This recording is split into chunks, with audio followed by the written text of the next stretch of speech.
Hello, everybody. Thank you for joining us on the inaugural episode of Dev and the Bear. This is just a podcast that we wanted to start for a really long time. It really enjoyed doing and pass the time with is just talking MMA. And that's what we've spent most of our lifetime doing. We grew up just rolling in the backyard, throwing punches at each other, doing all kinds of stuff. And so, nice to meet y'all. My name's Dev, and we pretty much came up together. We grew up together. He grew up about a block away from me, and MMA is just something that we just both found passion for at a very young age. I mean, so we've just anytime we hang out now, it's more just all we talk is MMA. So we just decided now's a good time. Like, why not just go ahead and do it? Let's start a podcast and just keep talking about what we're passionate in. It's definitely something that's ties us together pretty well. It's so easy for us to talk about. It's so easy for us to be in the middle of talking about something and just have an idea, and we're like, oh man, what if you threw this punch like this? And so we get up, we stand up, and we just start throwing the punch like that and see how it works, or see if the submission would have worked on this guy. And we try it out, and that's how we learned to fight the way that we do. Is we just started doing it. And I think that MMA is one of the coolest sports because that's one of the best things about it is that's how it works. You just get up and you just start doing it.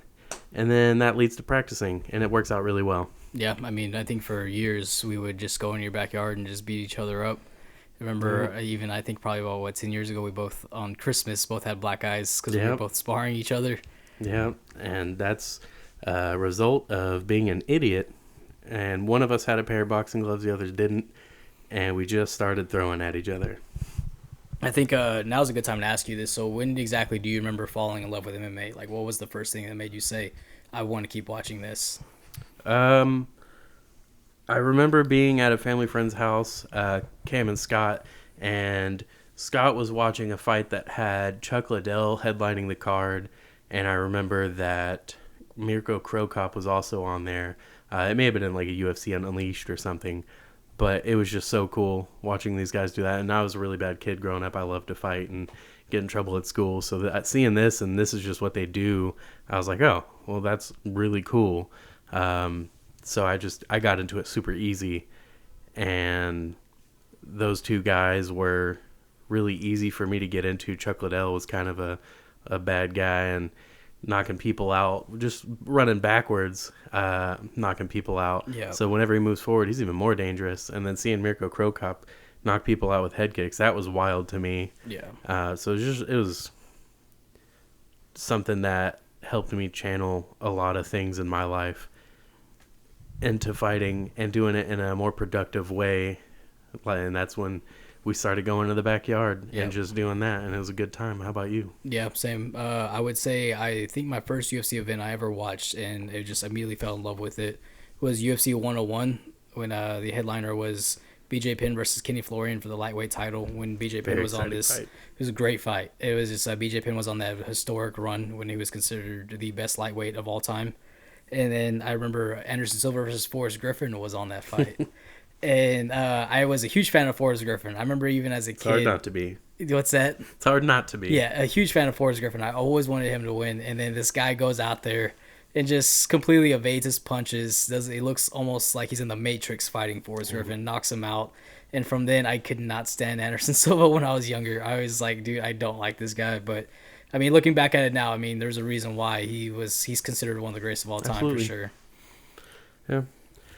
Well, we're going to go ahead and just jump right into the most recent card this last Saturday, which was the Ultimate Fight Night Vettori and Holland. And that's Marvin Vettori, who fought Kevin Holland, won unanimous decision. Very dominant performance by Marvin Vettori. But we're going to start on the first fight of the main card, which was Daniel Rodriguez with a very dominant clinic against Mike Perry. Yeah, it was bad. It was a bad performance by Mike Perry, and I do like Mike Perry a lot. And I was really rooting for him coming into this fight because he's had a lot going on outside of the UFC. So you kind of would see somebody come in, his character, his demeanor had changed a lot, and he had seemed more focused. He had definitely seemed like he was coming in there to prove why he should be in the UFC. and he's training MMA Masters now with Colby Covington, and so which is actually really cool to see that he's finally found a good gym. He's been struggling for a long time to find a good gym, and it was at one point it was just his girlfriend in his corner, and it was just I didn't agree with it, but hey, he won a fight with her. Yeah, I think it was I want to say it was Mickey Gall was that first fight whenever he just had her in his corner, and it was just very, like you said, a very one-sided fight. Daniel Rodriguez definitely just went in there and just put it on him, just straights and jabs whenever he felt like it. I mean, at one point it was like he was hitting him with so many jabs that he just decided to throw a straight in there. And it's crazy to see someone outwork Mike Perry through striking and almost solely punches. He'd throw the leg kick every now and then just to keep it mixed up and to finish off a nice combination. But really it was just a fight where Mike Perry's getting punched in the face, and his answer to it was a timid-looking jab and maybe a wild hook, but he just couldn't get it going against a guy that is a very well-rounded fighter. Daniel Rodriguez is very good. He came from the Dana White Contender Series, and his debut, he submitted Tim Means. That's a big Submitting deal. Tim Means is a big deal. Tim Means is awesome. Daniel Rodriguez went in there and he put it to him, and he submitted him. And I think he's got one loss in the UFC, and it was by decision.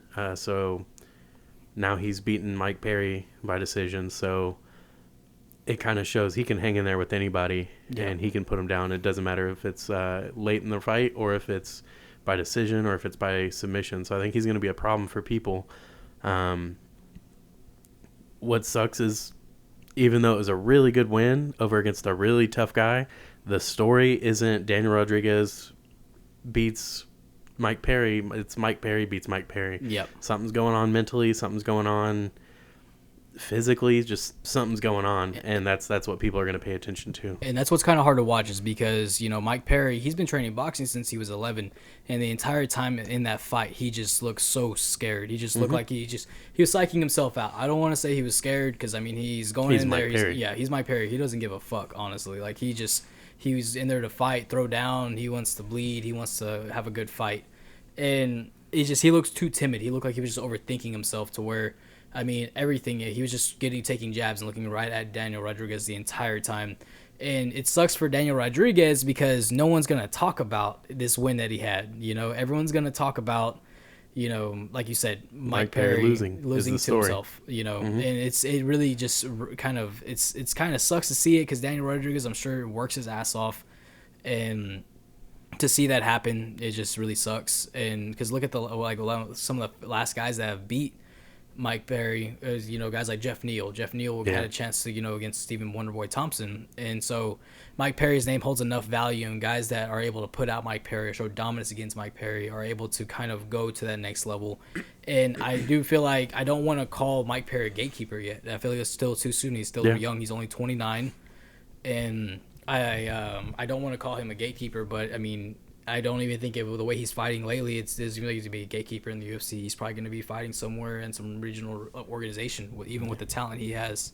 I feel like with such a dominant performance by Daniel Rodriguez, D-Rod, maybe it's a little crazy, but I feel like if it were less of a dominant performance, if it were a closer fight, it would look better for him.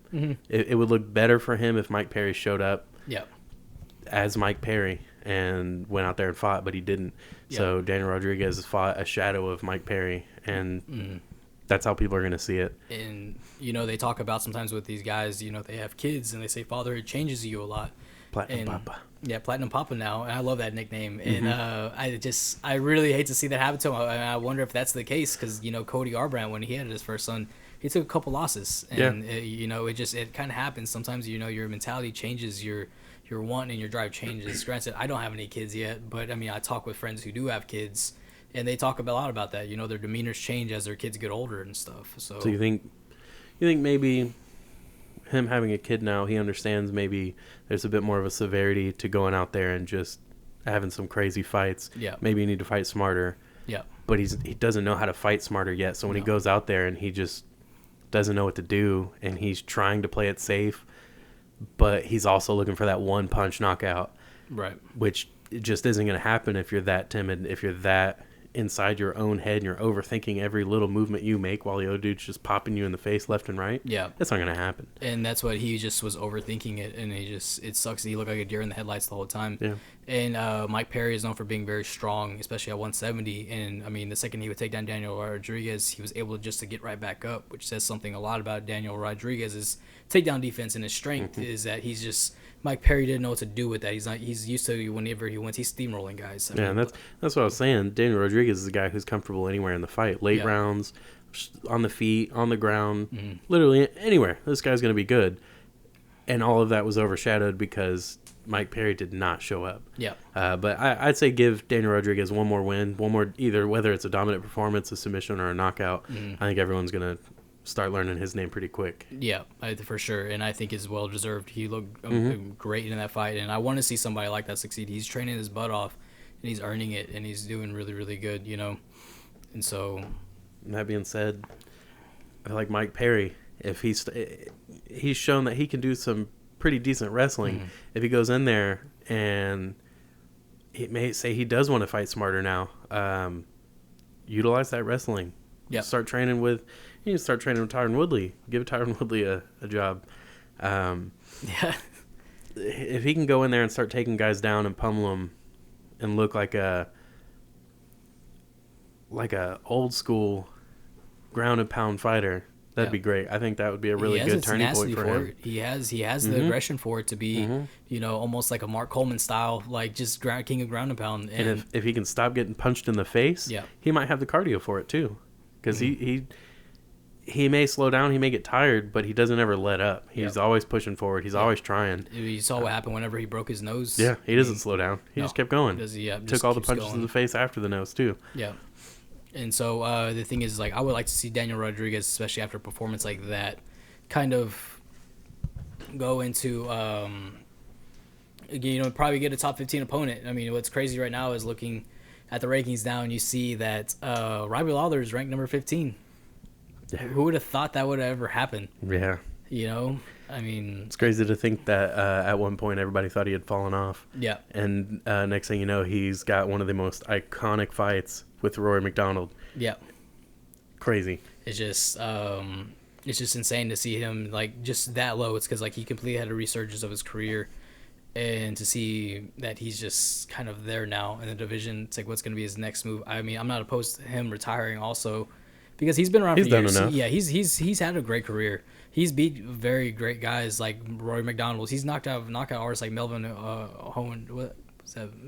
Melvin Inhofe. I messed up his last name. I know I did, but Manhoff. Yes, thank you so much. Yeah, that guy's awesome, and that's why Zach's in charge. And so, but yeah, I mean, it's very. He's great, and it just sucks to see that. Or I think that was a big mental thing for Robbie Lawler as well. Yeah. So maybe Mike Perry will mirror that a little bit. I hope he does, because like you said, I think it's too early to start saying he's just a guy with a big name. Yeah.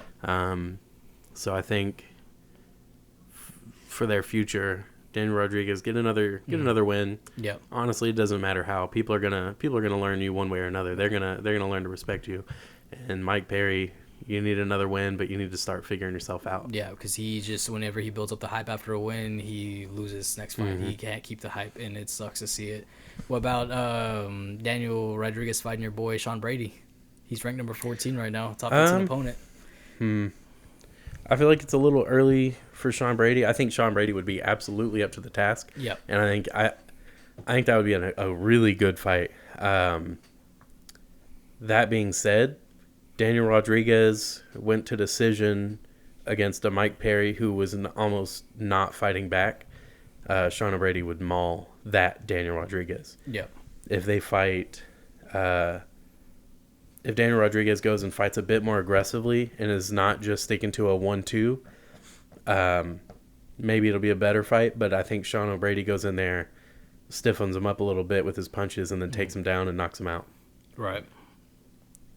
Moving on to the next fight, we had Mackenzie Dern submit Nina Nunes, and it was the first round. Yep, first round. I think the last 12 seconds. Yeah. Like very, very, or like late into the first round. Yeah, it was an armbar that you kind of see it coming, Yeah.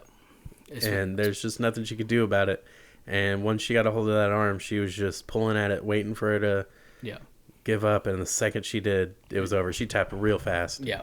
I mean, I'm sure, especially with the level of jiu-jitsu that Mackenzie Dern has, I mean, she can snap that thing in real quick. And then most of the, what's it called? I would say probably about a minute and a half, 2 minutes of Nina was just trying to keep that arm from getting extended full out. I mean, your whole arm can only take someone's whole body strength Yeah. so much to hold on to that. I mean, and if she would have survived, I'm sure her coaches would have gave her some great advice. But I mean, Mackenzie Dern, dude, you don't want to go to the ground with her, and it's hard not to because I mean, she's gotten pretty comfortable with her hands. Not the best looking boxing, but I mean, she is enough to where she just says, "Fuck it, I'm gonna close the distance." And she did that against Nina Nunes, and she kind of ran in there, hands down, and just throwing punches, but Nina knew that just I need to get away from her. She knew not to clinch up with her. She knew not to just to keep that distance with her, and she wasn't able to do so because Dern has a very strong core. She's very, very well rounded. She's been training since she was a kid in this stuff. Very interesting person. When we were watching those fights, we were talking about her accent. Oh yeah, her accent. Yeah, don't even. Oh man, that's apparently she forgot how to speak English. But Yeah, I don't understand. She's from Arizona, but she lives in a Brazilian household, so she has a. If you go back to 2010, which we watched these videos that night, if you go back to 2010, she's got just a very standard American accent. Mm-hmm. You watch her interviews from last Saturday night, she sounds like she's straight from Brazil. Yeah, sound like Wanderlei Silva. And I don't know if she lives in Brazil, and she has for the past 10 years. And over the last 10 years, she's lost her American accent and adapted kind of a Portuguese accent. Then she'll be speaking Portuguese there. But and she did grow up. So granted, weird. Yeah, she did grow up in a Brazilian household like we talked about. But So it's very common to have a grown an accent. woman. Yeah, it's very in common. 2010, Exactly. with a regular American accent. There wasn't an accent there at all. That out of nowhere, it's just I think like we talked about too. It's kind of like what Daniel Cormier does with Khabib. He kind of brings down his English a little bit. Maybe. But I mean, I also think it's just a bunch of crock bullshit with the accent. It's just like to where it's kind of played out. It's like that's a little much, man. Well, I think as far as Nina Nunes goes, that's her second loss. The fight before this, she fought Tatiana Suarez, who I think Tatiana Suarez should be the next big thing in women's MMA. Yeah. She's 9-0. Yeah. She just has trouble getting fights. People don't want to fight her. They don't want to fight her because I don't blame her. Yeah. I don't blame them. I've heard someone call her the female Khabib one time. I don't know about all that. Yeah, someone did say that. I mean, I wouldn't necessarily agree with it. But that's just a bold statement. She's a grinder, and women Yep. women don't want to fight her because of that. Because I mean, she'll just take you down, hold you down, wear you out, and just pummel you down. The question's always going to be though: does she beat Amanda Nunes?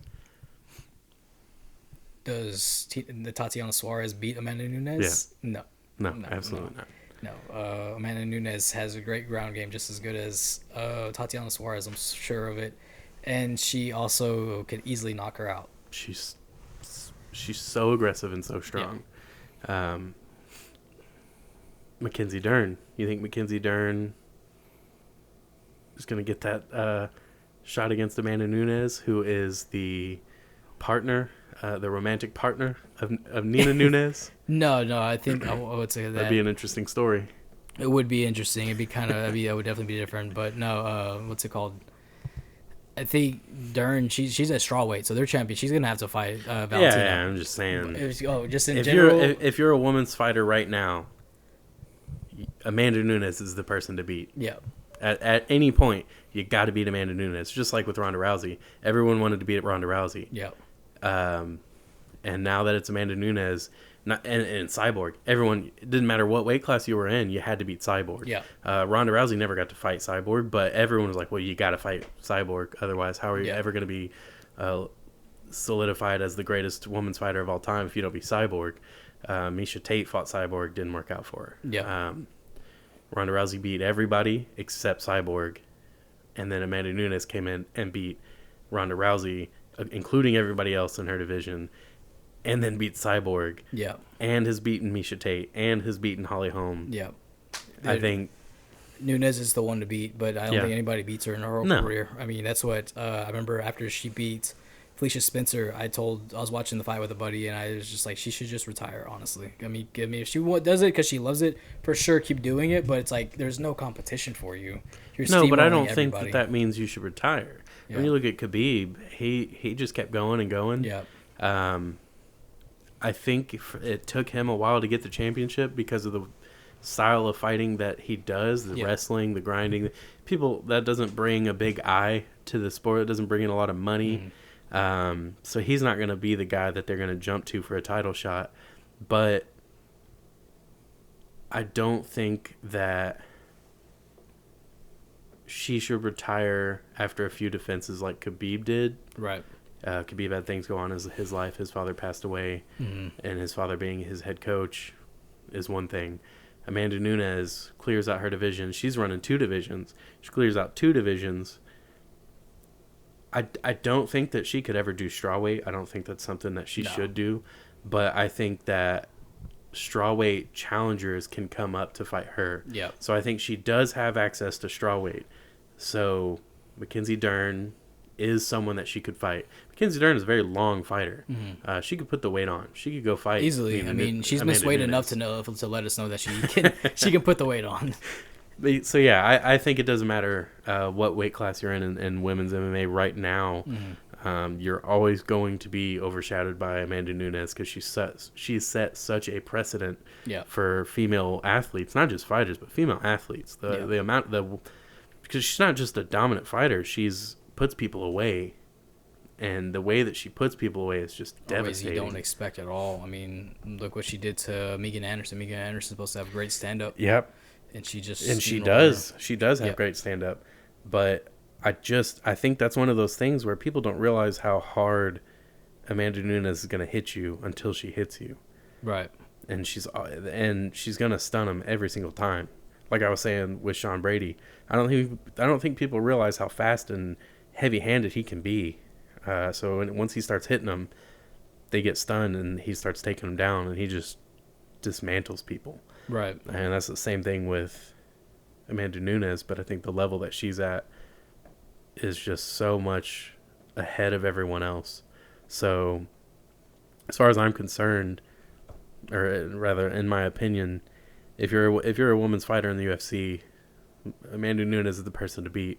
If you become the champion in strawweight, if Mackenzie Dern becomes a champion at strawweight, she's got to go fight Amanda Nunes. Right. That's what. What's that? I actually made a mistake. The women's strawweight division, I got to get confused with the flyweight division. Zhang Wei Li is actually the strawweight champion right now. And I don't see anybody beating her. She's really good. She's going to be fighting Rose Namajunas. Yep. And I'm pretty excited for that. I'm such a big fan of Rose Namajunas. She's such a cool person. She's got this weird narrative going right now with the communism thing. Have you seen that? No, I haven't. She said because her heritage is she's Lithuanian. Right. So she was talking about the Lithuanian issues with communism and Weili Zhang being from China, it's a communistic country.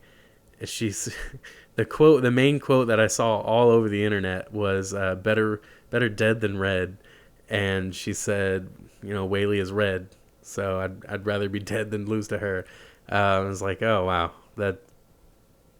it's coming across very political. Yeah, but that's not her statement. She was actually talking. Who is she talking? She was talking about one of her sparring partners, is a male fighter, but she showed him a movie. I couldn't tell you what it was called, but it was about Lithuanian history. And she was like, yeah, I was just really trying to get my corner to kind of feel for me, because in my head, this is where I'm coming from for this fight. I just feel like I feel really proud of my roots right now. And Weili Zhang is kind of representing the opposing force. She doesn't have any kind of dislike towards Weili Zhang. She's just kind of projecting this onto her to help her stay focused for the fight, I guess. But yeah, better dead than red. So what do you think next for Dern, though? I mean, who do you think is this? Because I mean, you gotta look at who's in the division. is I don't know if Joanna Jędrzejczyk has a fight coming up anytime soon. That would be a good fight. That would be a good fight. You got a classic You think striker Dern versus takes it to the? grappler. You think she takes Jacek to the ground? I think she tries very hard to. Jacek has very, very good takedown defense. She's not easy to Carla take down. Esparza couldn't get her to the ground. Yeah, and Carla Esparza does exactly that. That's what she does. Yeah, she takes people down. She beats them up. So I think Nina Nunes is still gonna be around. She's still gonna be fighting. She doesn't give up. She'll be back. And so she's good. Like I said, she's coming off that's her second loss though. So I think she does need to do something pretty big. Yeah. Can't live off of that last name. Yeah, and that's so. I mean, it's just I think she definitely wants to set her own right there, but I'm sure she's happy with where she's at. But I mean, being in the UFC, you have to have that competitiveness. You have to want to be the best in the world. And she definitely does. Yeah. I think being in the relationship she's in with Amanda Nunes, I think that motivates her a lot because she shares the household with a world-class champion. And they have a kid together now, too. You can't have someone of Amanda Nunes' caliber around you all day without soaking up some of that energy. So she's going to end up coming back, I'm sure. She just needs a decent fight. She needs to get her mind straight and start focusing on the fights or the right fight to take next. And yeah, Mackenzie Dern didn't give us much to talk about with that performance because it's just so fast. I mean, she did exactly what we expected. Yeah. I mean, she's great at what she does, and I do want to see her take off. I'm glad she's actually making weight now too. So that's a very, very good thing I like to see. And so yeah, I mean, we'll just have to just wait and see from there. If her and Joanna end up matching up, though, I think that makes it a really good fight. That's gonna be fun. That's gonna be so fun. Yeah. And I think Jacek needs a fight like that. I think she needs something that is challenging and high profile, but will also really push her. Because I think if she kind of looks towards the bottom of the barrel and takes some low ranked fighter to just kind of boost herself, I don't think that does anything good for her. I think she needs to stay in that, get in the win column, stay in the win column, and I think she does that by fighting ranked fighters. And that one matchup I was just thinking about that set is Angela Hill versus Amanda Ribas. Speaking of that, the weight division, I was like, man, love Amanda Ribas. She's so fun. She is fun, dude. She's so fun. But Angela Hill is so freaking cool too. Yeah, she is. She's awesome. Did you see what she tweeted about? I think it was like a Russian fighter losing his finger in the middle of the fight. I saw the video, but I did not see. The video too. I did not see what she said about it. It was her and whoever just watching the fights, but they like paused it and they rewound it to the replay of it, and she was like, "Nah, his finger's gone." And then whoever she was watching the fights with, "No, I think it's like folded into his glove or something." And then they zoom in, and she's like, "Oh, no, his finger's gone." And yeah, dude's finger was stuck somewhere else in the glove, completely separated from his hand. It completely bent backwards, pretty much. It ripped off. Yeah, it was like holding on by a tendon. That's what they said. It was like holding on by. I don't even know about that. It was like they said it was like pretty much off. Like you could see it too. It dislocated and then it just ripped off. And it was just like, dude, that is disgusting. But. I mean, anyway, props to that guy for wanting to keep fighting, but I was like, Jesus, man, that's never seen anything like that before. Yeah, that was nuts. But yeah, Angela Hill, I'm a big fan of her. Yeah. She's always fun to watch. I feel like she is probably never going to win a title. No. But she's always going to be fun to watch. Yeah. She's always going to be beating people, or at the very least, having an exciting loss. And I'm excited to see that she's part of the UFC roundtable also. Oh, yeah, two fights. I think that's really great for her. She's a great speaker. She's able to, alliterate and also just talk about all these things, and just it's really, really cool to see this. Just this strong fighter. She's constantly going when she's fighting. That's what she likes to do, and she lets it. She's always fun to watch, and she's very, very fun to watch. And so when you see her, she goes up there and she gets all dressed up and stuff. She's on camera. Yeah, it's like doing the Street Fighter characters. Yeah, it's always so cool. And so it's really, she's entertaining, and I'm just happy to see that she's doing something else. She has another venture going on to keep herself busy. So yeah, and are you ready to talk about this next one? Yeah, I guess so. This one was a tough one. This next one was Julian Marquez submitting Sam Alvey. Smiling Sam Alvey. Still smiling in defeat. Yeah. Through his tears. Choking up. Still making jokes. Yeah, My boy. That's what when me and Zach had watched it, he was working and I had a wedding last Saturday, so I wasn't able to watch it live. So we had rewatched it, and Zach had said, "I don't want to watch this," because he's such a big I fan had already of him. seen the ending, so I knew what happened. I didn't want to see it. I'm such a big Sam Alvey fan. This is, what is it, his 5th loss in a row? Yeah, something like And that. he got choked out cold after getting rocked. And Yeah, he got rocked very heavy. not a good time for smiling Sam Alvey. Not at all. And so yeah, but Marquez, man, he looked good. He looked good. Yeah. He took the fight on short notice. What was it? Was it like a week or two? I mean, I know he took it on short notice. Mm-hmm. He definitely looked good. His hands looked real sharp. He came in there. Sam Alvey went after him, but he got caught, and Marquez stayed on top of it without going too crazy. And Sam Alvey, trying to recover, grabbed at a leg, kind of flipped over a little bit, and then Marquez caught him in the bulldog choke and just put him to sleep within seconds. It's just like he had what's that? He took the fight on on March 11th. That's when Zach Cummings pulled out. March 11th. So about a month. He had to prepare for Sam Alvey, and Zach Cummings is another guy that'll choke you out, though. Yeah, for sure. And so Julian Marquez, I mean, he had that rear naked in and just no hooks, nothing. It was just straight savage, man. Just went for that neck, saw it, and just finished the fight. He's a finisher, and I like that about him. I think he's definitely exciting. I know some people kind of give him some slack on his post-fight interviews. He's a goofy guy. Yeah. Let the guy live. Let him be him. He likes Miley Cyrus. Let him like Miley Cyrus. Yeah, exactly. He wants to call out Patrick Mahomes. Let him call out Patrick Mahomes. You got to give the light heavyweight some division some type of life, some type of personality right now. And so I think somebody like him definitely stands out. He kind of reminds me of Sam Alvey in some types of ways. Oh, yeah, him and Sam Alvey.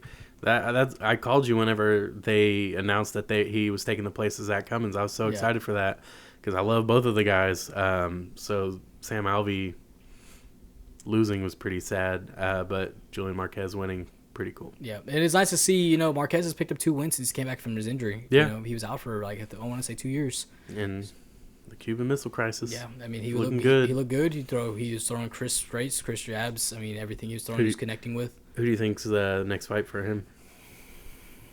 That's a tough one. Yeah, because I mean it's the guys that he's beat. They're good guys, but I mean I don't know where Sam Alvey was even at. He was kind of just an exciting fighter. Dude's on a 4-fight losing streak. He's on a 4-fight. Doesn't matter if you're ranked. You're on a 4-fight losing streak. You might be ranked now, but you're on your way down. Exactly, and so I just think that I mean with Julian Marquez it's going to be kind of figuring out where that's going to be. I mean, what about like Paul Craig? That'd be a good fight. That'd be a good fight. Paul Craig's always fun to watch. Yeah, he is. I just can't get off of Sam Alvey losing, man. Makes me so sad. It sucks to see it. It's just like it's because a lot of these fighters that we're big fans of now, it's just very few of them still have that kind of that nostalgic feel to being a fan of, like Sam Alvey. Sam Alvey would have been perfect back in the mid to the 2000s, early 2000s.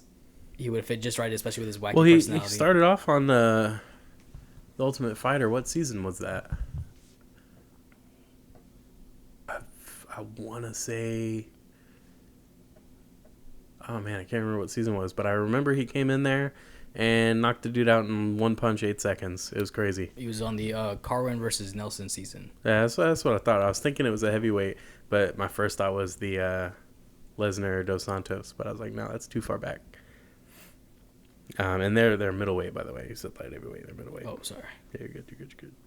So, yeah, but I mean, there's not much to say about that. Marquez just put on a good performance, and yeah, he did, and I'm excited to see him come back and keep fighting. It's another one of those fights that didn't give us much to talk about because it was kind of quick. Yeah. But Marquez looked good. Yeah. Sam Alvey looked like how he normally looks, which I guess at this point in his career is not a good thing. Yep.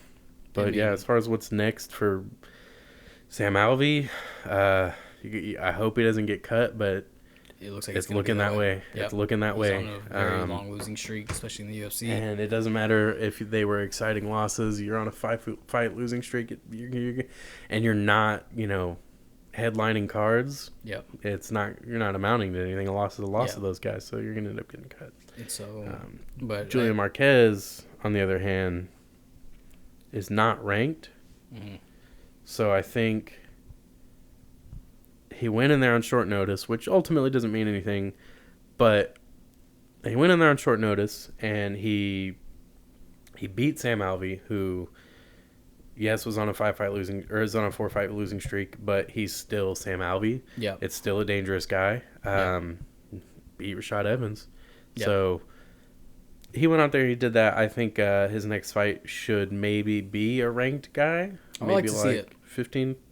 Yeah, ranked top 15 15. guy. Jamal Hill is ranked 15 right now. And he's not going to have a fight, so he pulled out with those back spasms. Oh, that's right, against... Chad Skelly, my boy. Yep. What's it called? He sings Tenacious D. Yeah. Puts on live shows. I think that was so awesome. Yeah, I feel like that'd be a good fight. Julian Marquez and Jamal Hill. That'd be a fun fight. It'd be fun. They probably both need it. Marquez is gonna really want a ranked fighter. Jamal Hill he's gonna want to get in as soon as possible. Yep. Clearly, Julian Marquez is up to the task of getting in there quick. So yeah, that'd be a good fight. I don't think he took too much damage either. But yeah. But our co-main event, another big fighter you're a fan of, Arnold Allen. He looked good, man. Boy. You can say he beats Crisp. Sodiq Yusuff by decision. Sodiq Yusuff is not a guy you beat easily, Not but Arnold Allen did it. He was rocking him left and right. Yeah. He was controlling the fight anytime any type of grappling was initiated. He kept his distance. He kept his composure. Arnold Allen is the man. Yeah, I really enjoyed watching his grappling. I mean, it's just one of the things I think when I was watching the fight with you, I just really like watching is how well he can cover distance in the cage. Yeah, he's so good at moving, and he's so good at staying tight and moving in and out when he needs to. So whenever he moves in, even if you do get a good hit off of him, he's got the right form, so it doesn't hurt him so bad. And whenever he does back out, he knows exactly where to end up. Mm-hmm. So he's not getting hit. Sodiq Yusuff, man, he has hands, he has power. He's built. He is a very, very, stocky featherweight. So it was just really cool to see, Arnold Allen go in there and just really execute his game plan, just be and show why he's, top 10 for sure. And it was a great performance by Arnold Allen. I was really, really impressed with him. I want to say that's my first time ever watching him, but I've heard his name a lot.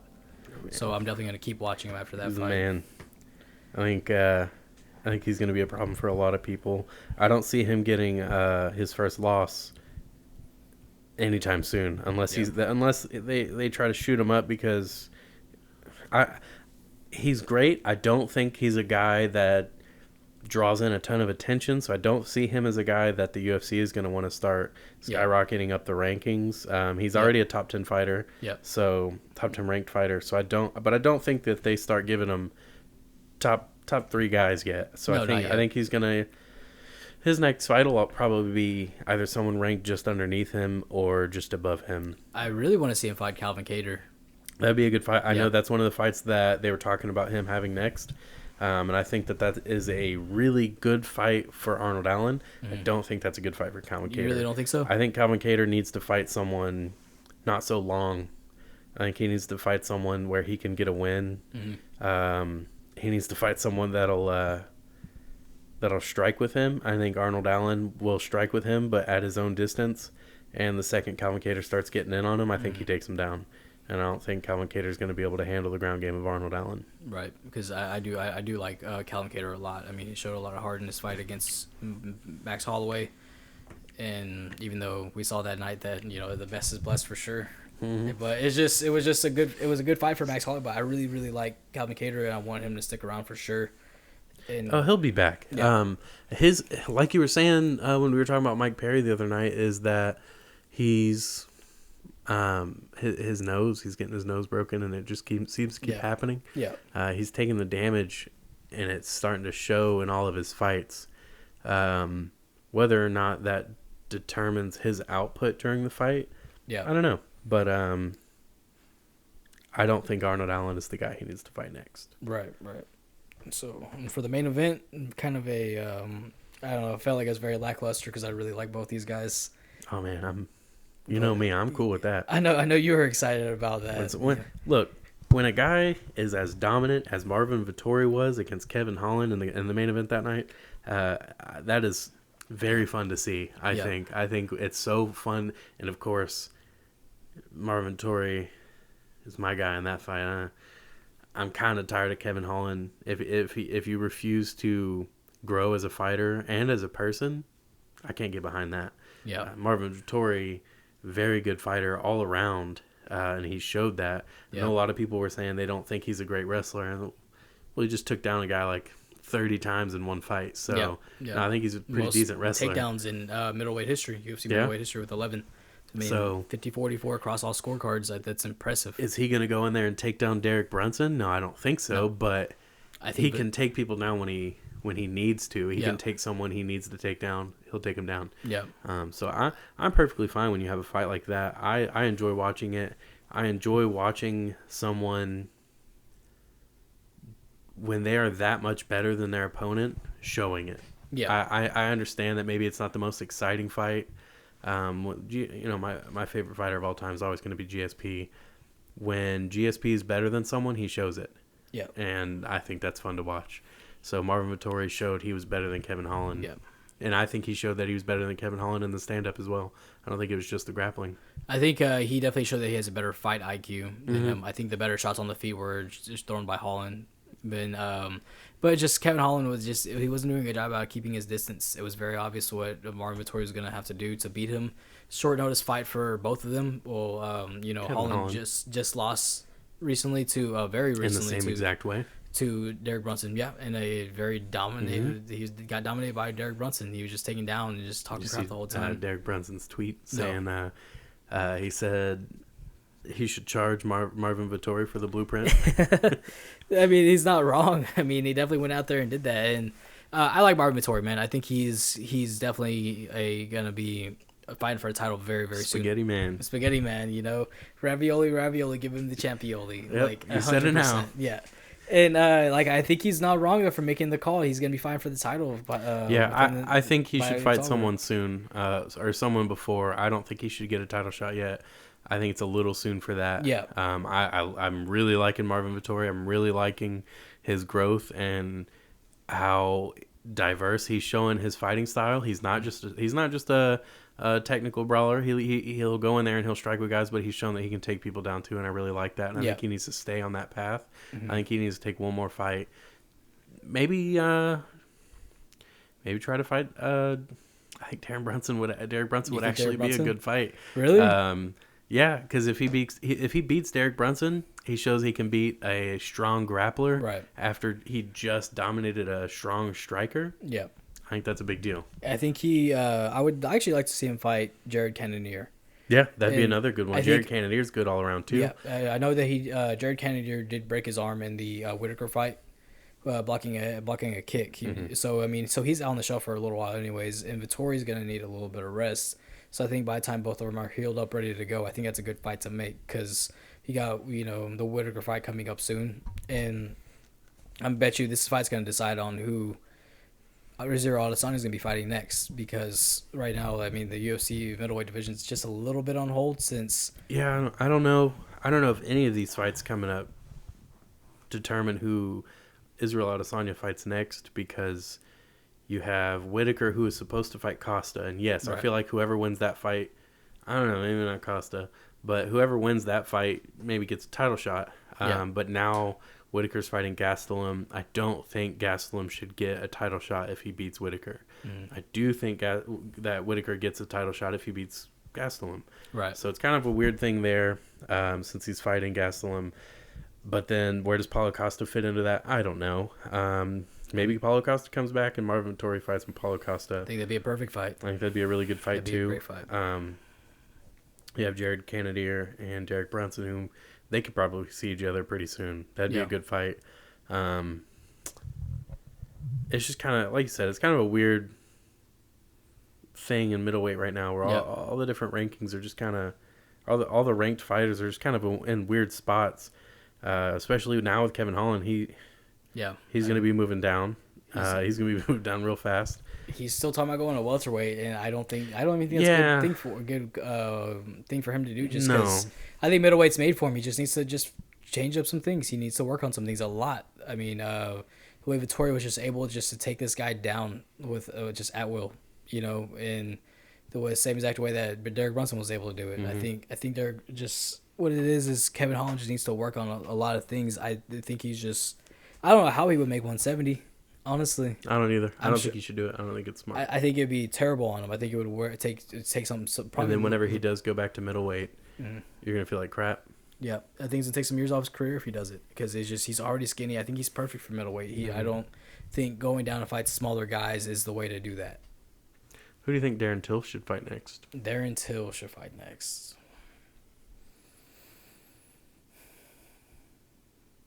That's a good question. So that's what I'm saying. I feel like the whole middleweight division is just kind of weird right now, and it doesn't help that Adesanya's off trying to fight in light heavyweight. Yeah. Everything's just kind of weird. I think the only people who make sense in middleweight right now are Marvin Vettori, Jared Cannonier, and Robert Whittaker. I think Paulo Costa needs to hurry up and get back. Yeah. Especially because he doesn't stop talking about his loss. And how he was drunk and whatever. Yeah. He's just burying himself deeper and deeper. So I think the only people who, or the people that I think are truly the top three in middleweight are, like I said, Robert Whittaker, Jared Cannonier, and Marvin Vettori. And I know that Jared Cannonier is ranked like 5. I don't think he's in top 3. But I think, how many times does he have to prove himself? Yeah. Dude's fought in all kinds of different weight divisions. He's shown that he can hang in there with anybody, and he loses when it counts, but now that he's found himself in middleweight, I think he's looking really good. Yeah. And I think he's a problem for anybody, and I think if him and Derek Brunson fought, it'd be a really good fight. I think if he and Marvin Vettori fought, that would be a really good fight. But I think anyone he fights definitely needs to be a top 5 ranked guy. And I don't think Derek Brunson's top 5 ranked right now. So I think Paulo Costa comes back, Jared Cannonier. I think that'd be a really good fight. I think both of those guys need it. Either one of them, if Paulo Costa comes back and beats someone like Jared Cannonier, it pushes him right back into the title picture. If Jared Cannonier can come in and beat someone like Paulo Costa, pushes him right into the title picture. Yeah, and I do think Jared Cannonier, whatever he does, he needs to fight for the title soon. Yeah. He's not young. No, he's not young, and he's like I said, he's fought in so many different weight divisions. Yeah. His body has been through so much. Yeah, I mean, that guy went from heavyweight to light heavyweight to middleweight to where he finally finds his footing in the UFC, and he's 37. He's got to do it soon, Yeah. He's fought some like fights that you were like, oh man, he fought that guy before, He's fought Dominic Reyes, John Blachowicz, 1 and 2, in the light heavyweight division. Glover Teixeira, just to name a few, he's been in the UFC for a while too. He fought Sean Jordan. Yeah. Oh man, Sean Jordan. That dude was nuts. Yeah. Disappeared just as fast as he showed up. Really though, honestly, that really is exactly what happened. He just out of nowhere just goes missing. It's like, what the hell just happened?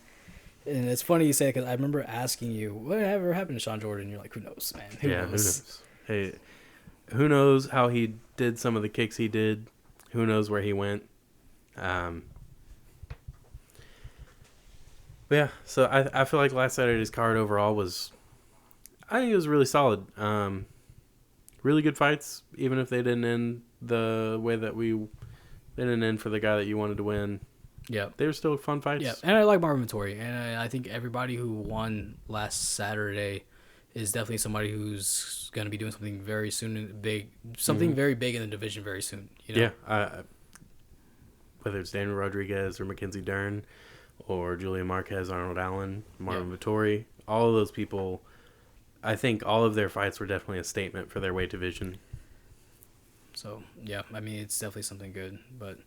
So speaking of making statements and weight divisions, you got Paddy Pimblett. Yeah. Paddy the Baddie. Yeah, you've been talking about him for a long time too. You've been following him for it's been years. It feels like he's been fighting for nearly 10 years. So he was like almost fresh out of school, and he was pro fighting. Yeah, dude's nuts. And now he's going to be in the UFC lightweight division. My favorite thing is there's a picture of him after he had a very brutal knockout against somebody, and he's on the cage just like screaming, and somebody said that it was Logan Paul's evil brother. Twin evil brother. I could not stop laughing at that. I've commented this on some of his things. He doesn't respond to me. But he looks like this dude from the show. It's an English show, and he's English, so I really want him to see this comment one day. He looks like this guy from the In-Betweeners. Let me show you a picture of him, but he looks just like him. It's the haircut. But yeah, Paddy Pimblett is a very exciting fighter. He's really well-rounded, really good submission fighter, really great grappler.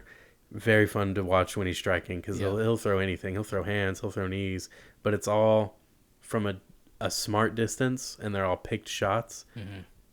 He's just fun to watch, and the dude can talk. That dude can talk. Yeah, if you can understand him, but he can talk, and he's hilarious. So I think he's going to be a problem for the lightweight division. I'm excited to see him debut. It's hopefully it's going to be soon. Yeah, look at this guy.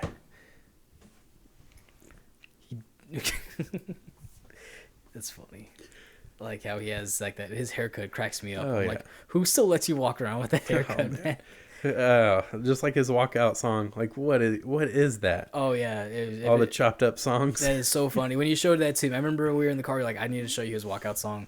And I mean, if anybody's whoever decides to look into it, just look up Paddy Pimblett walkout song, and it's just you're gonna keep waiting for the climax. Just look into it. It's actually never gonna funny. happen. Yeah.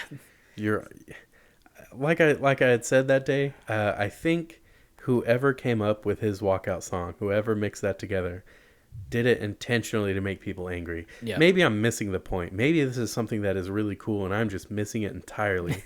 But every time you start getting into the song, it changes. And it goes to a completely different song. And then it goes back to the other song.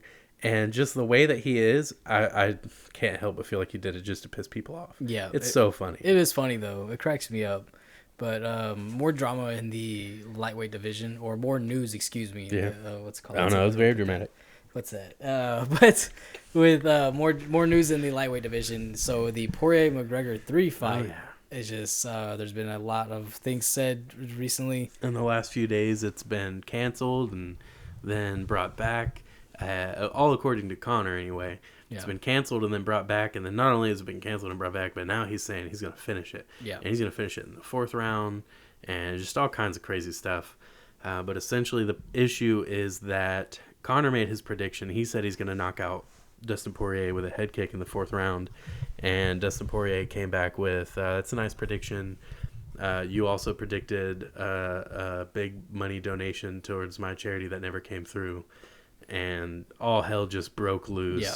Conor felt attacked. He felt like his name had been smeared. It had a little bit. Maybe a little. But it got nuts. Dustin's over here saying, well, your team never reached back out to us. We kept reaching out to y'all. Y'all never emailed us back. They never tried anything. They went to dinner for it, too. Yeah, and apparently they went to dinner for it, and they still didn't email him back for it whenever he tried to tell them, like, hey, this is what your money's for. And Conor claims that they never told him what the money was for. And the money in question is a $500,000 donation by Conor McGregor to Dustin Poirier's The Good Fight Foundation, which is going to be going, and this is public knowledge, it's going to be going towards building a gym for troubled youth. Yep. And the payment for the gym membership is good behavior and good grades in school. If I know that, Conor's got to know that. Yep. So I don't know what to believe in all of it. I don't know what to make of all of it. But the end result is a very pissed off Conor McGregor and a very focused Dustin Poirier. Yeah. And I think he called Dustin Poirier a hillbilly again. Yeah, he kept calling him an inbred hillbilly. Yeah, he's going back to that. And I think Poirier definitely touched a nerve because McGregor has definitely worked his way to looking good in front of everybody again. So you think Dustin Poirier's playing ahead of Conor in the mind games? I think he is. Yeah. But I also think what it was is like, I don't think Dustin Poirier is a bullshitter. He's a no-nonsense kind of guy. I think he's just calling a spade, And I think he just said, you know what, like, oh, well, you predict that. Well, I mean, well, what about predicting to donate to my charity? And he's even said, we've reached out, we've done all this, like you just said. And I think Poirier just says, you know what, like, you did a really shitty thing, and now I'm just going to play mind games with you back. And well, now he's apologized. Well, I don't feel like it was so much of an apology and more of just an addressing that he made something public that should have been kept a little private because it was unprofessional to make it public. So I think he was more apologizing to himself, his team, and the fans. A lot of people are calling it an apology to McGregor, and I don't know. Maybe it was, but I didn't see it like I as an don't see it apology like to that McGregor. either. I think it was definitely, showing that he's a philanthropist and he's just trying to apologize that he shouldn't hold himself to that and to target somebody who said they were going to donate and not donate. And I'm sure there's been multiple people who have said they were going to do that. And it's just not a good look, and he knows it's Yeah. not. And he just, I think Dustin Poirier just wants to hold himself higher than that and to be, a role model for the people that Yeah. he's trying to help. And so, but I don't think it was an apology at all to McGregor. I think yeah. it was just an apology to say, you should be I should have been the bigger man, not said anything. If Connor loses, I feel like by anyway, you think he gets cut? I think he retires I think he retires. because where's he I going think to he's go? too stubborn to retire. I mean, besides he's going to do big money fights. He's going to want to fight Pacquiao, Yeah, maybe. that's exactly that. Well, Yeah. he's said that he's going to fight Pacquiao. He Yeah. said that he's for sure going to fight Pacquiao. Yeah, but he's training for Pacquiao and he's training for Dustin Poirier. Yeah, well, look how that worked out. So Yeah. now he's going to focus on Poirier. Yep. Hopefully, I'm sure. He said the whole thing about early on when he was like when he fought Marcus Brimage and was doing he had his rise in the UFC. He said that he was training every day. He barely had any rest days, not because his team was making him, but because he knew he had to. Mm-hmm. And so he said that he hadn't felt that focus and that hunger in a long time, but now he does. So now he's training just like he used to. Mm-hmm. Everything's talk until you get in the cage, but I think we do see kind of a revamped Conor McGregor. I think does he come out with weird shoulder strikes and flying knees? Maybe, maybe not. Does he come out with a high level aggression fueled by the anger that Dustin Poirier may or may not be playing in mind games? Maybe, but I think regardless, I think he is going to come out looking pretty good. Yeah. Just like he did in the last fight. Yeah. I think he looked good in the last He had a fight. very good first round against But Poirier. I think in this one, I do think he'll probably look a bit better. Yeah. Which you know me. I'm a huge Dustin Poirier fan, so that last fight went exactly how I wanted it to go. I wanted Conor to look good in the first round, and I wanted Dustin Poirier to finish it in the second one devastatingly, and he did that. I think in the next fight, I hope he does it again, but I do think it'll be more of a challenge for him to do something like that again. Will it be a fourth round head kick knockout by Conor McGregor? I don't see that happening, but how many times does Conor McGregor have to predict a fight perfectly for people to stop doubting him? Right.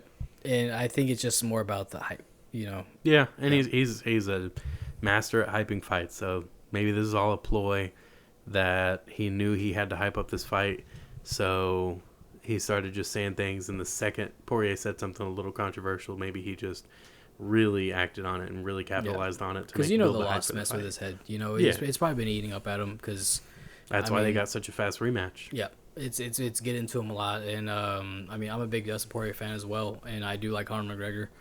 And so it was a really hard fight to watch, but I felt like the right man won. And Yeah, just, absolutely. I think As far as furthering that weight division, I think Dustin Poirier does more for the lightweight division than Conor McGregor does, because all we've seen from Conor McGregor as a lightweight fighter is a fight against Eddie Alvarez and a fight against Khabib and a fight against Dustin Poirier. So it's 2 losses.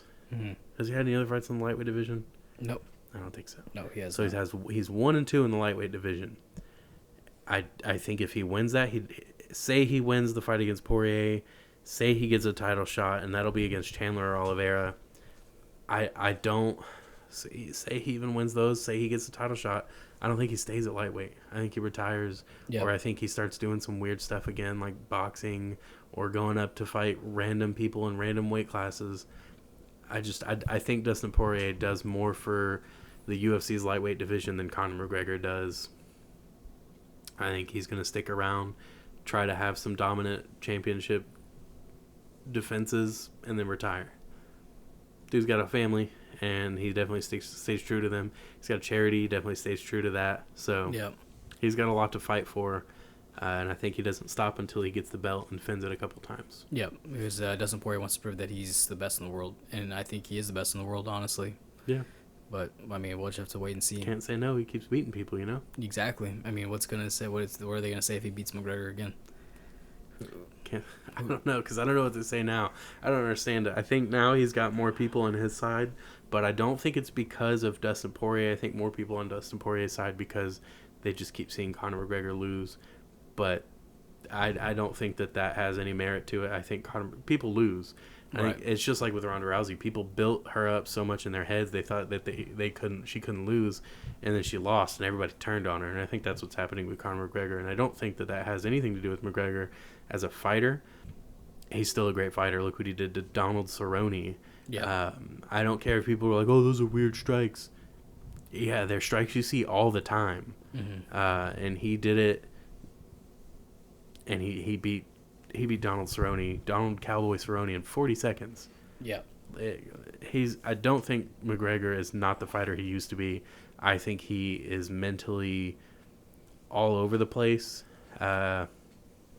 Whatever he does in the future really needs to be something that focuses him back on fighting like he used to, and that seems to be what he's doing. So I think this third fight's pretty good. Yeah, it's gonna be good for sure. And so I did want to ask you. So, what were your thoughts on the Mighty Mouse fight? It sucks to see him lose, Right. because it's such a weird thing to see him lose. First of all, I did not expect to see him take a loss by someone in 1FC, but that just shows 1FC does have high caliber competition for him. It isn't just going to be him dominating everybody until he retires. There are going to be challengers. Like I said, I didn't expect him to be put out cold. And so yeah, it was, and also it was just a lot of people were talking about it, especially because it was a knee to a ground. Knee to the head, very controversial, especially after Peter Yan's, but different rule sets. Yep. And so for the month before, he had defended Peter Yan's knee, illegal knee, and now he's the victim of a legal knee to a grounded opponent, which I kind of agree with him. I think as a fighter, you should know that you're always in a dangerous position. Doesn't matter. There are no safe positions in a fight. Right. So I get where he's coming from, and I agree, but it doesn't matter. There are rule sets. He knew the rule set. He got caught, and he understands that. So I think he comes back, but definitely crazy. It was nuts, and he was struggling in the fight the first round too. I mean, the guy he was fighting, he was able to control him a little bit, and he was also just a lot quicker. He was very, very fast also. Yeah, and I think Demetrius Johnson isn't used to fighting people as fast as he is. No. Last time he fought someone as fast as he was Dominic Cruz, and that was years ago. He wasn't even training full time whenever he did that. Whenever he fought for the title, so that's just nuts to even think about, you know. And I mean, with the grounded opponent, I mean, I feel like they should definitely change the rules on that. I don't agree when people have their hands down, that counts as a grounded opponent. If a knee is down, then it's like, okay, well, I mean, no, I don't like where the position he was in whenever he threw the knee. It's like I believe that's a grounded opponent, and that should, it's kind of dangerous. What is it that they say that it gives wrestlers an advantage because they can stay on the ground without having their opponent on the ground, without being able to take strikes to the head, or at least kicks to the head. Mm-hmm. So they're like, oh, well, if he puts his hands on the ground, he's a downed opponent. If he puts his knees on the ground, he's a downed opponent. I can't hit him. So all he's got to do is just stay there until he can take me down. So I don't know if it's one of those rules that needs to be changed, but I mean, other organizations don't have that rule, and I mean, you saw it with the Demetrius Johnson loss. It's part of fighting. It happens. So yeah. I think if they did away with the rule, I don't think anybody should be upset. Yeah. Except wrestlers, I guess. Yeah. I mean, that's why I don't think they should do away with the rule. I wouldn't mind if they did tweak it a little bit, though. Yeah, I think a lot of rules could be tweaked. I think if they're going to do away with any rule, it needs to be the 12-6 elbows. Oh, for sure. Maybe at least tweak it. It's a nasty elbow, but all elbows are nasty. The only time I could see it being scary is if you just happen to land the point of your elbow in the dude's eye socket. That's something I'm always worried about. Whenever John Jones was hitting Matt Hamill with him, I was like, ooh, he's going to land him in the eye. Yeah. That's just, it's a scary thing, but, you know, so is fighting. Yep. So, again, things happen in fights. You might get kneed in the head in a fight. I don't think, I understand why they put the rules in place. Oh, yeah. But some of the rules, yeah, they have a little bit of a weird origin, and the knee or kick to the head of a grounded opponent is a weird one. The very first UFC fight ever ended that way. Yep. Gerard Gordeau, or Gordo, Yep. got the head kick, Knocked that dude's knocked tooth the dude's out. tooth out. Yeah. The very first UFC fight ever, tooth goes flying into the crowd. That was pretty crazy. That was nuts. And but yeah, I think that they should definitely tweak some stuff a little bit, but it just hasn't been updated in so long, so there's so much room for improvement. But speaking of like illegal strikes, also Eddie Alvarez lost by disqualification. Yet again. This one, I think not so much his fault. The first one was when he had the illegal knee to the head of a grounded opponent, which was Dustin Poirier. That one was definitely his fault. It was very, I wouldn't say flagrant, but it was very obvious that Dustin Poirier should have been considered a grounded opponent. This one, not so obvious. He had his head pinned against the other guy's head to try to control the guy's motion. And when he started throwing the punches, he was landing on the back of the head, which is an illegal strike.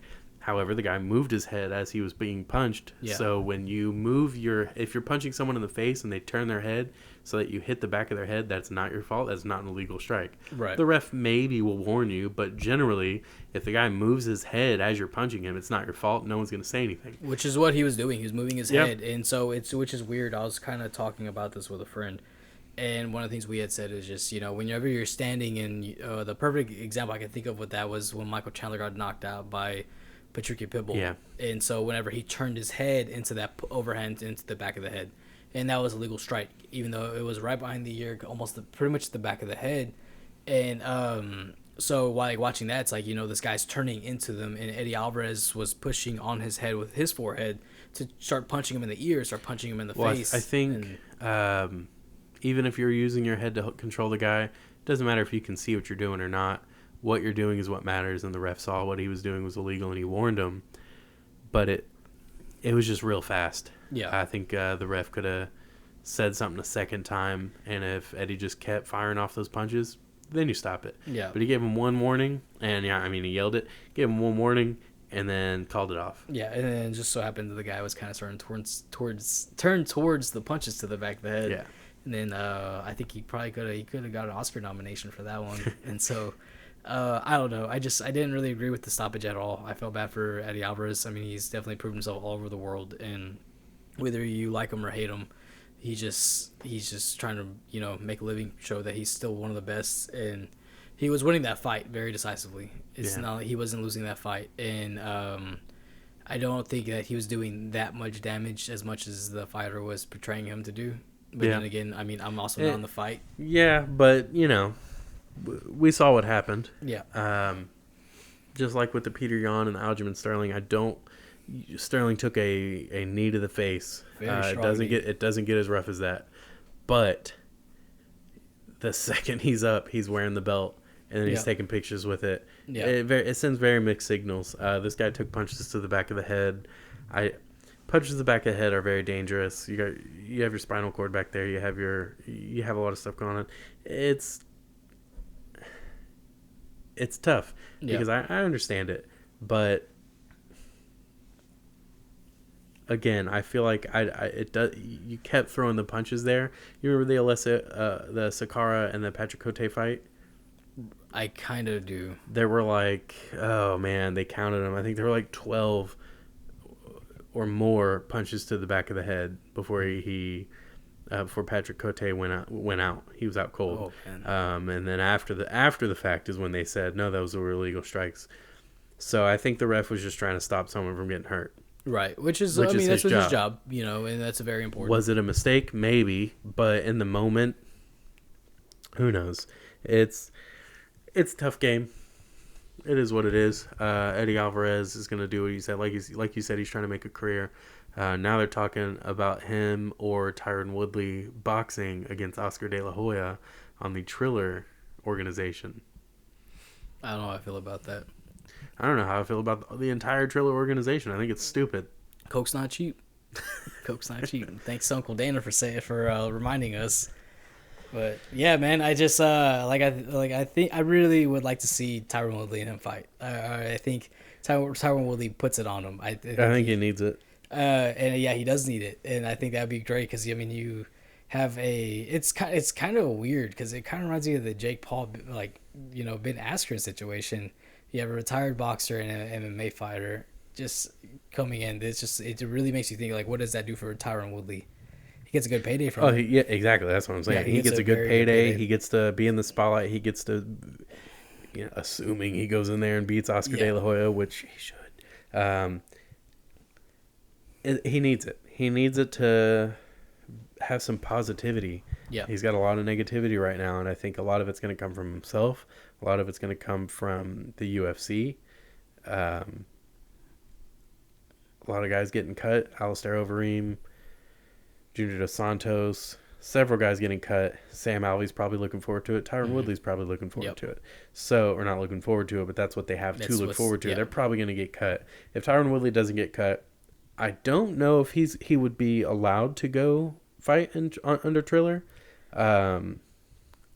I'm sure. But if he does get cut, he's absolutely going to do that. Yeah. And if that's something that Eddie Alvarez is looking to doing, I think he has some success there too. Yeah. I think he's got very fast hands. He knows what to do with them. I think he'd do pretty well there. But I think the whole Triller organization is pretty stupid. That's my opinion. I think that these YouTube kids are a joke, and I hope Ben Askren puts Jake Paul away. Oh, you're not looking forward to the fight this Saturday with Ben Askren, Jake Paul, man? Not really. Ben Askren has the whole MMA community on his back, like right now. Oh, you mean Rocky Balboa? Yeah, Rocky Balboa from Rocky 4. Yeah, I mean he's gonna just go. He's fighting the Ivan Drago of YouTube boxers right now, and which I'm being sarcastic. Oh, that's obvious, but I mean it's just. Like I remember when we had just started talking about doing this, and then you had told me, he's like, we're gonna talk about it. I was like, God, man. I hate talking about it, but we're gonna have to because it's relevant. It's just it's taking so much attention. Yeah. And I hate that it gets tied to Jake Paul. Yeah. I hate that because the reason I hate it is because it's true. It is because of Jake Paul. Yeah. But it's not because he's a professional athlete, because he's not a professional athlete. Right. It's not because he's a good boxer, because he's not a good boxer. It's because he's got a lot of money, he's a YouTube kid, and now he's boxing. And he's calling out all these people, and he's sitting in these crazy fancy cars calling out Conor McGregor, which Conor McGregor would kill Jake Paul in a fight. In a boxing match, Conor McGregor would kill Jake Paul. Look what Conor McGregor did to Floyd Mayweather. Maybe it wasn't great, maybe it wasn't pretty, but he hung in there with him. Yeah. Jake Paul doesn't hang in there with Floyd Mayweather. No, his brother doesn't hang in there with Floyd Mayweather. And his brother's actually got a fight with Floyd Mayweather. Yeah. Another YouTube star who is not a professional athlete has a fight with Floyd Mayweather, arguably one of the greatest boxers of all time. Yeah. It's a joke. And yeah, man. I mean, I just think it's kind of a mock of the sport, but. And that's why Ben Askren is our hero. Yep. I mean, he's gonna be our Lord and Savior, Ben Askren.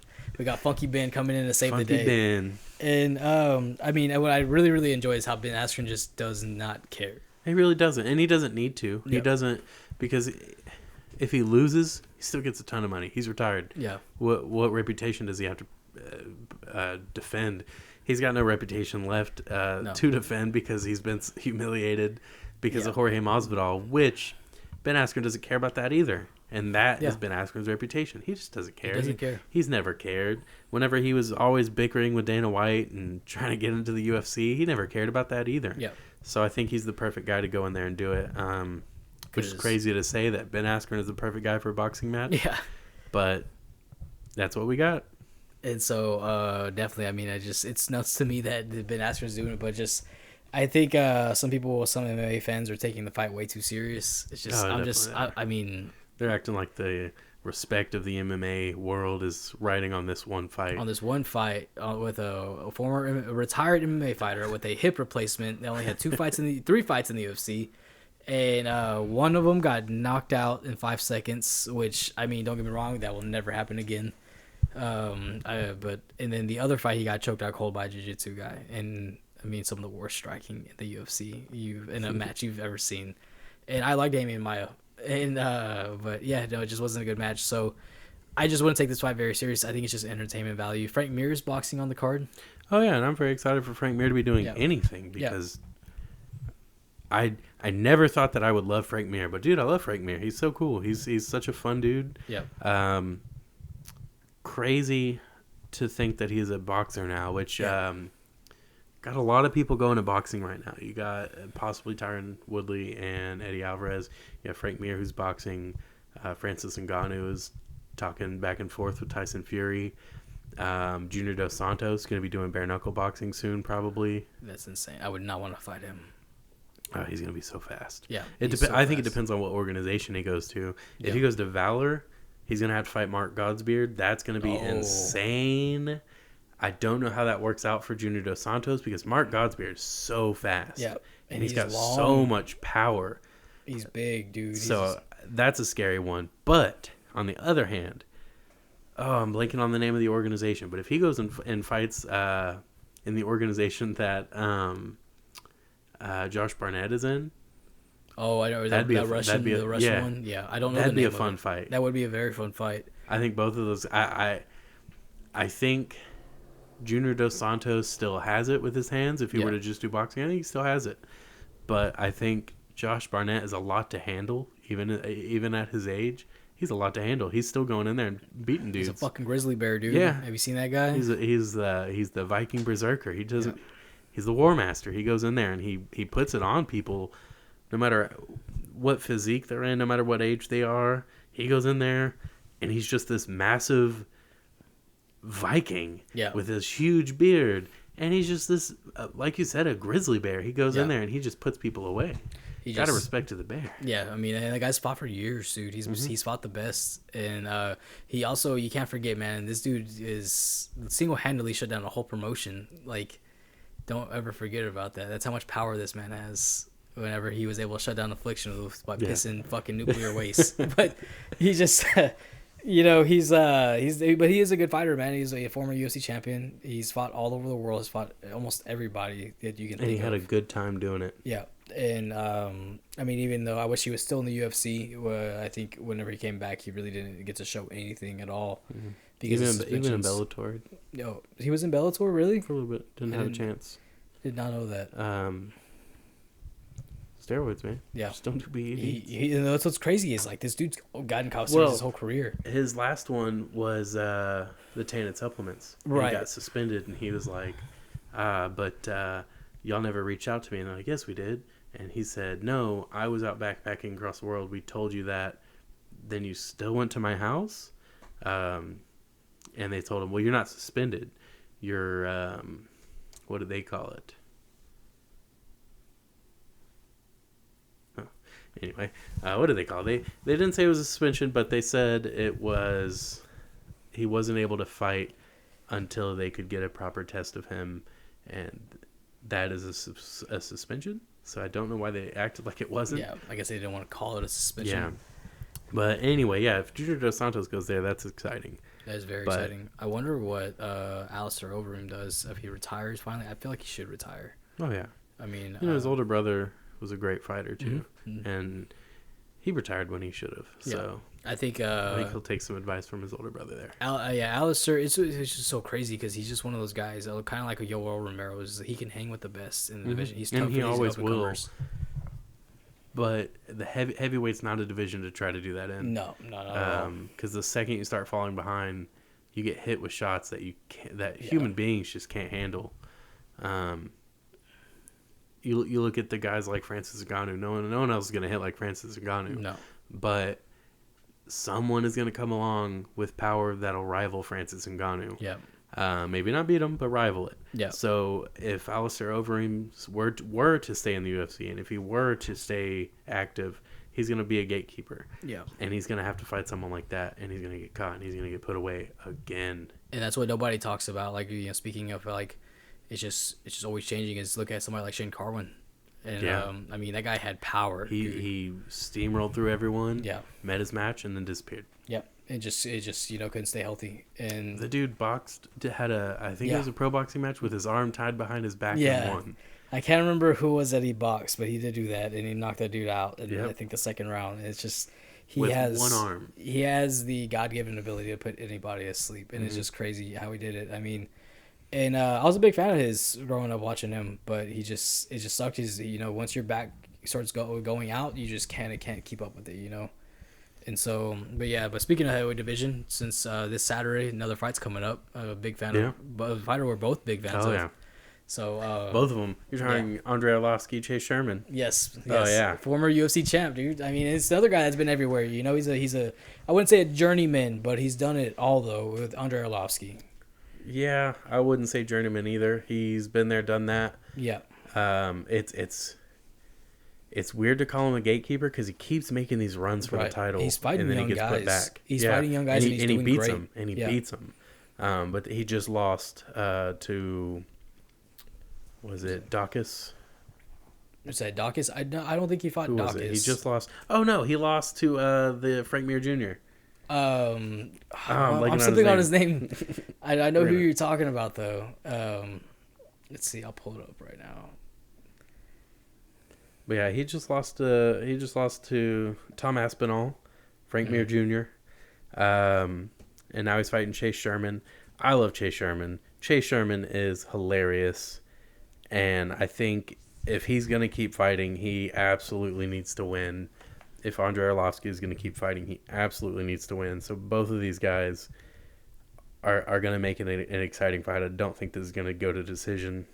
Chase Sherman is coming off a win of Isaac Villanueva. Isaac Villanueva is from Texas. Yep, Houston. So that's sad to see that he lost to Chase Sherman, but I do love Chase Sherman, so I'm happy about that. I think him and Arlovski make for a good fight. I don't think it goes to decision. I think both of those guys really try to finish the fight. Andrei Arlovski, if he can't go in there and at least make it competitive, at some point he's got to start thinking about retiring. I don't know. I don't get to be the guy to decide whether it's time for him or not. Only he is, but I mean, I think retiring after this UFC run wouldn't be a bad thing. He's shown that he can still hang with these young guys. He shows that, because the UFC is, it's supposed to be the best of the best. What do you think about this? Say he loses to Chase Sherman, retires, goes to bare knuckle boxing. His first match against Junior Dos Santos. Both make their debut against each other in bare knuckle boxing. What do you think about that? That would be insane. That'd be crazy. And because they both have great boxing. Amazing boxing. Yeah. I think Arlovski hits harder than Dos Santos. Yeah. But I think Dos Santos has a little bit better boxing than Arlovski. I think he's faster than Arlovski, honestly. I think that'd be a good fight. I think that'd be really cool. Yeah. I don't know that I want him to lose to Chase Sherman, but if he does lose to Chase Sherman, I'd love to see him in bare knuckle boxing. Even though I know we were just talking about him retiring. Yeah. I'd love to see him in bare knuckle boxing. It'd be interesting. I mean, he still has a lot to put out. Like, that's what's insane is this guy was going back and forth with Tim Sylvia. Way back then. Yeah. Back when Andrei Arlovski had all the chest hair and the long hair in his head. With the vampire fang mouthpiece. The fang. Oh, he still rocks the fangs. He still has the fangs. Yeah, he does. And the pit bull. Yeah, back when Paul Ventello's fighting for a title. Dude, yeah. He's fucking. So it's like, man, that's something to think about too. It's like he's been around for a very long time, and I don't want to see him go, but I think it's just, watching these guys who have fought since like the late 90s still doing it, and it's just, especially at the level he's at, it's like, okay, it's impressive. It's very impressive. But it's like, you gotta start looking out. At some point, you gotta figure out. Yes, you keep making these runs for a title, but you're not getting it. And so, also, I think another fight we were just talking about, Jeremy Stephens moving up to lightweight. Fighting Drakkar Klose. Yeah, I'm very excited for that fight. That'll be a good fight. I think that's going to be a fireworks show. Yeah, I think that's going to be fight of the night. Honestly, those guys, they don't give a fuck. Like, I am such a big fan of Jeremy Stephens. My first time I ever watched him, I was watching Ultimate Knockouts when he used to play on Spike TV. And he did that, that crazy uppercut against Rafael Dos Anjos. And it was just like out of a... Sorry, bringing up another sad memory. He knocked out Marcus Davis. Oh, no. Oh, that was rough. That was, dude, I remember, watching that knockout. I think I was watching it with you, and you were so mad. I remember that exactly. Yeah, man, 'cause Marcus Davis just made his move to lightweight. He was looking good. He was. And then Jeremy Stephens just plowing through everybody at the time. And he was winning that fight. Marcus Davis was winning that fight. And then he got cut and just out. Just a fucking haymaker out of nowhere. And it was dirty, man. But, I mean, I've always liked Jeremy Stephens. I wish he would have stayed at featherweight. I think he had a lot to do at featherweight. He looked good. I mean, his last fight I know we did lose it at featherweight, but he was still hanging out there with the top guys. Yeah. And I feel like whenever he finally made that move down to 145, it just made sense, which is crazy because he had been going back and forth with lightweight. He would win some, lose some, win some, lose some. And Drakkar Klose, I've actually, to be honest, I've only watched one of his fights, and I liked it a lot. It was a fight. He's very fun to watch. Yeah, he did lose that fight. It was against Benil Dariush. Dariush knocked him out. Dariush is looking good these days, though. Yeah, he's looking very good. And knock on Drakkar Klose. Granted, this is also Dariush's. He's kind of rising back up. He's on this resurgence of his career because he's been knocked out cold by some top guys, and I think Alex Hernandez knocked him out. Edson Barboza knocked him out, and but Benil Dariush is coming up. But I mean, I'm telling you, like that fight, Stevens Klose, that's gonna be. It's gonna be a good one. I'm very excited. If it goes to decision, I think Drakkar Klose. You think Drakkar Klose? I think so too. He's good at long fights. He's good at keeping the fight going. But I think if Stevens wants to win, I think he pushes Drakkar Klose up against Cage. Yeah, and he's just gonna have to finish him. He's gonna have to finish him because Stevens isn't really much of a decision fighter. I mean, the way he wins is very much, hey, he just beat that guy. He's either gonna go out there and finish you, or it's gonna be a long fight where. Typically, I feel like Stevens' issue is that whenever he loses fights, when it goes to the judges, it's because he couldn't get in and he couldn't get that one punch. Couldn't get comfortable. And that's how Drakkar Klose wins his fights, is he stops people from getting in close and he makes it his fight and then takes it to the judges. There's just nothing you can do about it. Yeah, but I'm very, very excited for that one. And the main event, we were just talking about earlier. Robert Whittaker versus Kelvin Gastelum, yeah. Which is, I'm excited because this fight was supposed to happen a couple years ago. Yeah, and now we actually get it. Yeah, I think it's kind of a weird time for Kelvin Gastelum, having just lost. It's a weird time for him. He was on 3-fight losing streak, and then he just recently beat Even Heinich. Yeah, and having not so long ago fought for the title and losing in a very good fight against Adesanya. Yeah. Robert Whittaker's looking to get back in the title picture.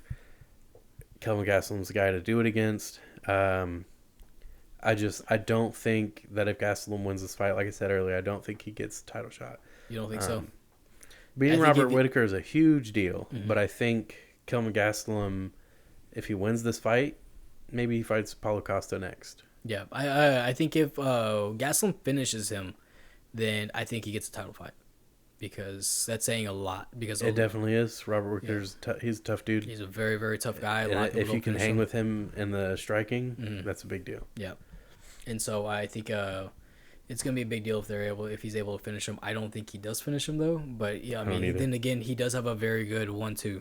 His straight left is fucking dirty. I mean, it's the same punch he put out Michael Bisping with. It's the same punch he put down Tim Kennedy with, and.